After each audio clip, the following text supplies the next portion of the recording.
ya de por sí cuando te llega una denuncia penal, Ujú. la gente se asusta. Totalmente. Y bueno, es como que hablamos de otra rama del derecho que no tiene nada que ver con familia, con civil y bueno. Pero bueno, debo confesarte que es una rama que yo me dedico hace 12 años. Ujú. Yo empecé, me formé en la parte penal. No es lo mismo cuando uno sale de la universidad. Cuando uno, bueno, los chicos que están estudiando lo deben saber. Vos estudiás el derecho penal en sí y Claro. cuando vas a la práctica es totalmente distinto.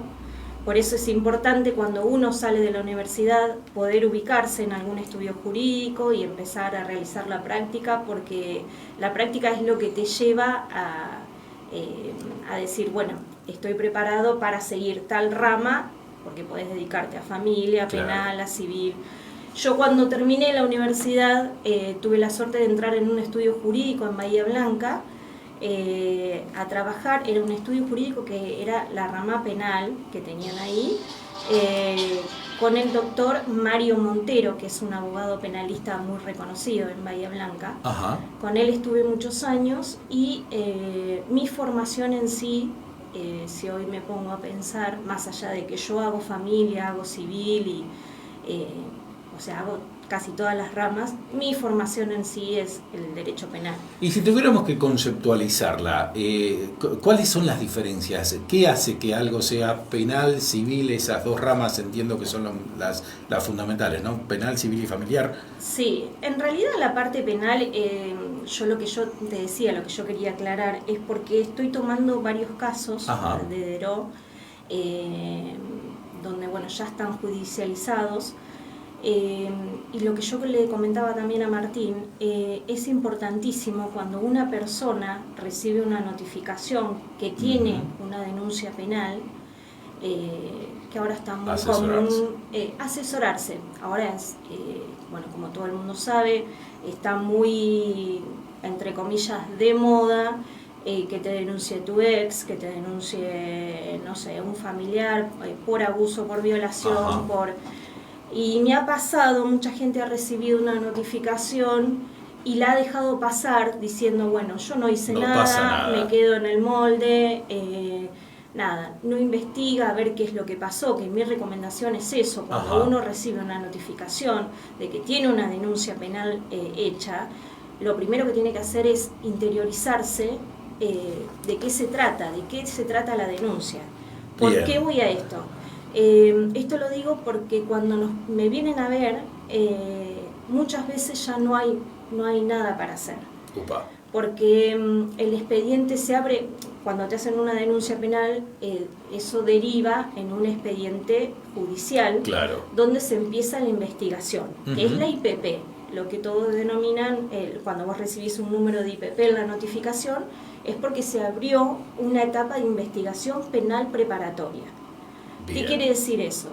El fiscal, el juez empiezan a investigar sobre el caso, sobre la denuncia en cuestión. Ajá. Y muchas veces cuando ya me vienen a ver a mí o a cualquier otro profesional que se dedique a la rama penal, llegamos al expediente y nos encontramos con un expediente que ya a veces tiene 2 cuerpos de 500 fojas cada cuerpo.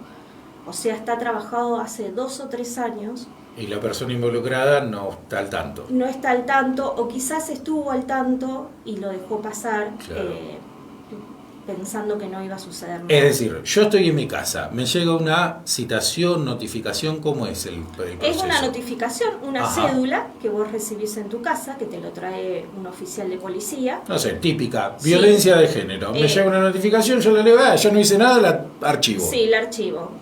También he tenido casos acá que la policía, al conocerse entre todos, te llaman por teléfono y te dicen, acá en la comisaría de DERO muchas veces te llaman por teléfono y te dicen, pasa que tenés una notificación, vas a firmar. Lo primero que tienes que hacer es ir e interiorizarte de lo que... ¿De qué estamos hablando? Claro, es importantísimo. ¿Por qué? Porque si un profesional toma la causa desde el inicio del expediente, los resultados van a ser otros. O quizás sean los mismos, pero vos tenés la seguridad como profesional de que vas a hacer todo lo posible para que esa persona termine en un buen resultado. Pero si vos lo agarrás ya empezado, hay muchas etapas del proceso que vos te salteás, porque una investigación penal preparatoria es un proceso que se inicia penal, pero termina en el juicio oral. Claro. Antes del juicio oral existen diferentes audiencias preliminares, como por ejemplo la primera que se le realiza al detenido, donde se le pide declarar, y es importantísimo el consejo del abogado si tiene que declarar o no. Exactamente. Entonces, que uno normalmente dice, ¿y por qué no declara si es inocente? Si es inocente, pero muchas veces no es que uno no tiene que declarar porque por lo general el abogado, si todavía no se interiorizó en el expediente, le va a recomendar que no declare. Claro, eso es para entender y cerciorarse de qué se trata el tema. El profesional que intervenga lo primero que tiene que hacer es ir a buscar el expediente y ver de qué trata la denuncia, qué pruebas hay y cuál va a ser la manera posible, si es en el momento de la iniciación del expediente y de la causa, podés pedir, si está detenido la persona, podés pedir la excarcelación. Pero todo esto si vos lo agarrás desde el inicio. Claro, es fundamental. ¿Y por qué digo esto? Porque también me ha tocado casos que los he tomado desde la mitad del proceso hacia adelante, donde ya tienen fecha de juicio oral, y después el responsable es el profesional. Claro. Es entendible porque la familia, lo primero que va a culpar es al profesional, en el caso de tener una sentencia negativa.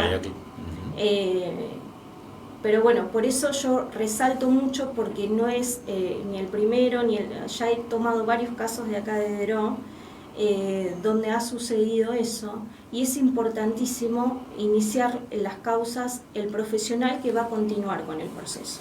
Sí, pues ese también es un tema. Porque uno toma la responsabilidad del caso. Entonces, yo lo que aconsejo es eso. En el caso de las denuncias, como las dejan pasar acá, es que en el momento de que reciban la notificación, la cédula de notificación, enseguida vayan a ver a un profesional interviniente. Entonces, la recomendación primerísima es, te llega una notificación, lo primero que haces es consultar a un profesional para después seguir. Claro, porque también puede suceder que vos recibís la notificación y por falta de prueba se declara, vos lees el expediente y vos le aconsejás a tu cliente, sí, declará, y se cae la causa por falta de prueba. Claro. Entonces, por eso voy a lo mismo. Es importantísimo que se asesoren con un profesional en el momento de la denuncia, porque a veces la etapa de la IPP no continúa y vos la cerrás en el momento. Y te evitás ciertos inconvenientes que pueden pasar a mayores. Porque sí, además eso hace que no quede ningún antecedente y demás, ¿no? Sí, a veces te quedan el antecedente, pero bueno, sería lo de menos, claro. ¿Me entendés? A tener una sentencia de 8, 6, 5 años, por supuesto. Perdón, que te quede un antecedente sería lo de menos. Estamos hablando de un tema muy serio, pero eso no quiere decir que no tomemos mate como corresponde para poder dialogar como tenemos que hacerlo. Creo que es muy importante lo que estás diciendo, porque como me pasó a mí, decía, vamos a hablar de derecho penal, y un poco uno le tiene respeto, te diría que hasta miedo, porque las personas comunes no estamos interiorizados en lo que nos sucede. Personalmente conozco casos de que, no sé, en un caso le hicieron una denuncia penal por sustracción indebida, retención indebida. Sí. Y cuando consultó dije, no haga nada, no le lleves el apunte. Y resulta que después lo citaron y tuvo que ir a declarar. Entonces, es importante siempre asesorarse con un profesional. Ni bien recibís que tenés una denuncia por tal motivo, ir y consultar con un profesional interviniente, donde te va a decir, quédate tranquilo, esto no continúa, se cierra el acta, se cierra el expediente, y si no te va a decir, bueno, mira, busca esto, busca esta prueba, busca testigos, vamos a trabajar en el caso, pero lo agarrás desde el inicio, que es distinto, ya te digo, agarrar un expediente donde ya lo tenés totalmente investigado y trabajás de otra manera, con otra presión y que no podés evitar a veces los resultados.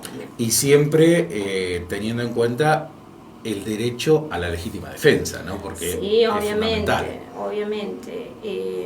Eso también lo tienen que saber, no es necesario, porque uno pienso, no, tiene que saber que siempre va a tener un abogado defensor, pero no, la gente cree que si no va a pagar, y no es así. Uh-huh. Puede intervenir un abogado privado, como es en mi caso mi trabajo, claro. O puede intervenir un abogado de oficio que te lo designa la justicia. Exacto. Siempre me dicen, no, pero el abogado de oficio, no, el abogado de oficio trabaja de la misma manera. Quizás yo tengo 10 casos de abuso y él tendrá 50 o 100 por día para tratar, pero trabaja de la misma manera y con el mismo profesionalismo que un abogado privado, es la realidad. Es bueno destacarlo eso. Sí, el abogado privado por ahí te va a dedicar más tiempo uh-huh. o vas a tener otro tipo de relación, pero en sí se trabaja de la misma manera. Yo lo he comprobado porque a mí me han tocado de contraparte muchos abogados de oficio muy buenos. Uh-huh. En Trenquelauquen hay mucha gente que trabaja muy bien. Menciono Trenquelauquen porque es nuestra zona el de referencia que pertenece de Heró, pero Trenquelauquen, Bahía Blanca, hay muchos abogados de oficio. Donde yo trabajé con Mario Montero, Mario Montero era un abogado de oficio de Bahía Blanca, muy reconocido. Él tomaba todos casos cuando yo me inicié. Mirá vos, yo siempre cuento la misma historia. Cuando yo me inicié, trabajaba con él, era tipo la abogada juniors que él tenía, y ahí le llegaban todos los casos de Bahía Blanca, la mayoría de abuso de menores. Ajá. 3 años, 2 años. Y es fuerte cuando uno inicia una causa así, cuando inicias un trabajo de esa manera, y recién salís de la universidad y te encontrás con un expediente donde un padrastro violó, porque es la realidad, a un nene de 3 años, que lo dejaron solo en una casa, donde su pareja se fue a trabajar y volvió y lo encontró de esa manera. De esos casos, miles. Y me acuerdo que un día, por eso me di cuenta de que yo iba a servir para eso, un día me dice Mario, Sandra dice, realizar el escrito de excarcelación de tal persona, era un violador de un nene de 3 años, donde cumplió ya más de la mitad de la condena que tenía prevista. Sí. Yo la redacté y me acuerdo, siempre cuento la misma historia, porque cuando yo lo cuento me dicen, yo no lo hubiese hecho, porque que se pudra en la cárcel, hablando mal y pronto. Y me acuerdo que redacté el escrito para pedir la excarcelación y lo tenía que llevar a tribunales de Bahía Blanca. Y en el camino, cuando recién comenzás, vas pensando miles de cosas, vos decís, bueno, si el escrito está bien, si te van a aceptar el escrito, si le van a conceder la libertad, pero yo en vez de pensar todo eso, yo pensar que yo voy a dejar este escrito en mesa de entrada y esta persona que violó a un nene de 3 años va a salir, va a quedar en libertad, gracias al escrito. Entonces era como una especie de culpa que tenía y que a su vez yo tenía que cumplir con mi trabajo. Sí, por supuesto. Y después yo digo, es así, lamentablemente es así. Esta persona tenía 12 años, ya iba 7 años más o menos, iba a salir en libertad y salió en libertad. Y cuando vos lo contás vos decís, pero no, si hubiese podido, como es un montón de casos. Entonces vos ahí es cuando vos te das cuenta si vos decís, ¿sirvo para defender a tal persona o no sirvo? Pero bueno, todas las personas tienen el derecho a defenderse. Totalmente. Y también debo destacar que la mayoría de los casos que me han tocado de defender a la persona abusadora, o por violación, o por violencia de género también, la mayoría han sido inocentes. Muy poquitos casos se comprueba la culpabilidad.